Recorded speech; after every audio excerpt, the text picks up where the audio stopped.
വടക്കേക്കര ഗ്രാമപഞ്ചായത്തിലെ മൂത്തുകുന്നം സാമൂഹ്യാരോഗ്യ കേന്ദ്രത്തിൽ 5 വയസ്സിൽ താഴെയുള്ള കുട്ടികൾക്കുള്ള പൾസ് പോളിയോ തുള്ളിമരുന്ന് വിതരണം നടത്തി.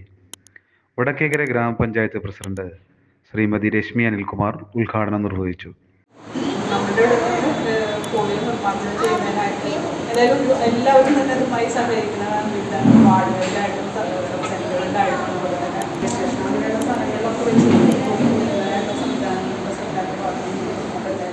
Paravur block panchayat vice president K Saneesh, panchayat ആരോഗ്യ വിദ്യാഭ്യാസ standing committee chairperson Shrimati Beena Rathnan, medical officer doctor NS Seena, health inspector Koshy Thampi, PHN Usha, NN, JHI മാരായ Sajan PJ, Harish KM, Sumayya AY, JPHN, Leena PT, ASHA worker Mini Sudheer എന്നിവർ സന്നിഹിതരായിരുന്നു. ശ്യാംലാൽ പടനയിൽ, സിറ്റി വോയിസ്, വടക്കൻ പറവൂർ.